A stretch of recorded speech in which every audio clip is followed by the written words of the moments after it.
Honorable Professor Shankera Deva, Director of Research and Development Cell, Professor Anju Suriman, the Coordinator of ISSER, and Professor Shukdeep Kaur, the Coordinator of Shankera Deva, respected research scholars and my dear students at Punjab University. It is both an honor and privilege for me to stand before you today at this esteemed institution. I sincerely thank Professor Shankera Deva and Professor Shukdeep Kaur in particular, and the members of Punjab University in general, for inviting me to deliver a few lectures on the various aspects of Srimanta Shankera Deva. It is a great experience for me to present as a speaker in this organized program. I thank all for your dedication and study and dissemination of the teachings of Srimanta Shankera Deva. I would like to start my lecture remembering the great Guru by reciting a verse composed by Mahaprabhu Srimanta Shankera Deva, the beloved disciple of Shankara Deva.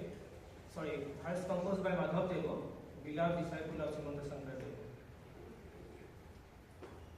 Srimanta Shankara Hari Bhakatara Jana Jena Kalpoto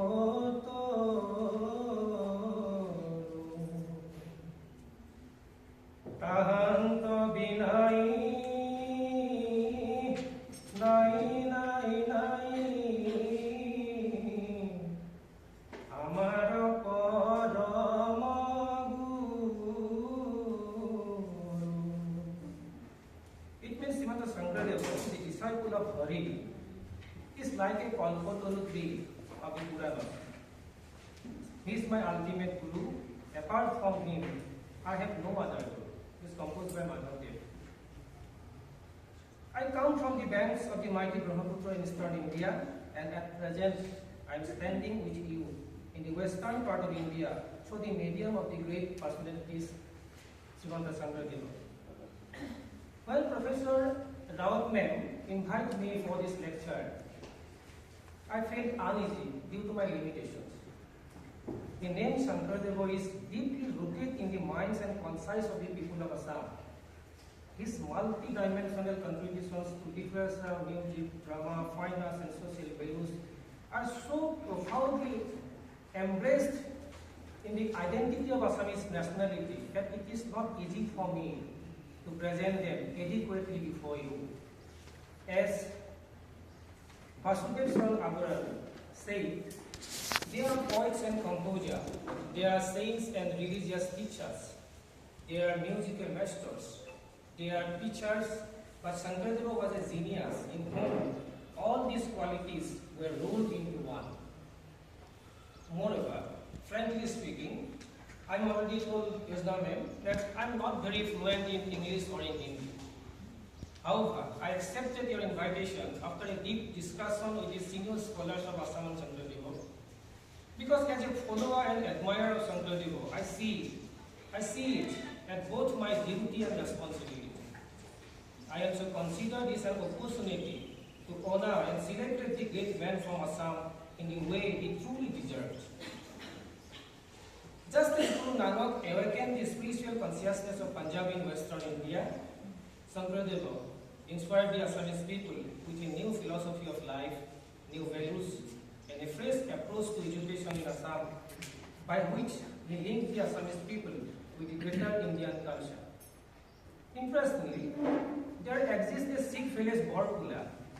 It is near my hometown, Nagaon,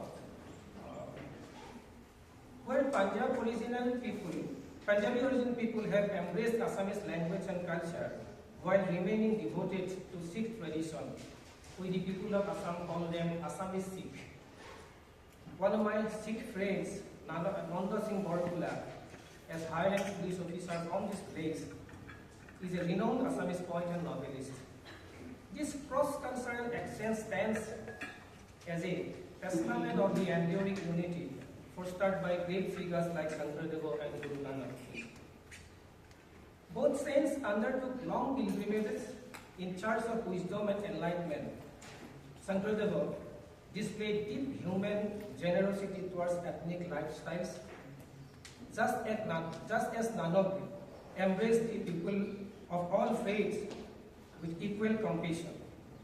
Both were monotheistic, yet their concept of the one God was free from the ritualistic practices of the Hindu cult prevailing in the contemporary societies. Their spirituality was pure and free from ritualistic excess, emphasizing deep humanity over formalism. The common people of India always consider the rituals as the dharma. For that, the spirituality of the Upanishadic concept always being hid. In reverse, Shankera Deva, as like as Guru Nanak and Kabir and many other saint poets of the medieval India, concentrate their vision on the purification of mind without any outward rituals and customary rites. Today, as I assume this role, I look forward to fostering greater academic collaboration, research and dialogue on the profound contributions of Srimanta Shankera Deva, not only within Assam but across India and beyond. Let us embark on a journey together, exploring the depth and significance of his thoughts, his contributions to art, literature, and social reform, and basically to the formation of greater Assamese assimilative culture. Shankera Deva was a pioneer of bhakti, or the path of devotion, which emerged as a powerful spiritual force across India during the medieval period. His movement was deeply connected to the large bhakti movement that swept through the subcontinent, promoting a direct and personal relationship with the divine while challenging rigid social hierarchies. Drawing from the wealth of Sanskrit literature and his extensive travels across sacred Vaishnavite centers in India, Shankera Deva synthesized these influences into a uniquely Assamese spiritual tradition that resonated with people across caste and communities. However, Shankera Deva's mission was not just religious, it was also cultural and social. He recognized that the Brahmaputra Valley was a melting pot of ethnic groups where indigenous traditions intermingled with Aryan influences. Long before his time, Buddhism and the esoteric Rajayana sect had left their marks on Hindu practices in the region, dating back to the reign of Bhaskaravarmana and earlier. Moreover, as the political landscape evolved from the decline of the ancient Varmana dynasty, it was 7th century AD, to the rise of Pallava, Salastambha, and later Ahom and Kush rulers, Assam saw the increasing integration of diverse tribal groups such as Bodu, Moran, Sutia, Kosari, and others. Shankera Deva understood the necessity of weaving these disparate threads into a cohesive Assamese identity. Despite historical evidence of Aryan migration into Assam as early as the beginning of the Christian era, the core population remained predominantly non-Aryan, primarily of Mongolian descent, referred to in ancient texts as Pirata. These communities made significant contributions to the development of Assamese language, literature, and culture, helping to shape what we recognize today as the Assamese identity. Shankera Deva's genius lay in his ability to harmonize these diverse elements, ensuring that Assamese culture would not be rigid but an evolving, inclusive entity. To understand the historical and cultural context in which Shankera Deva emerged, we must first explore the religious and social landscape of medieval Assam.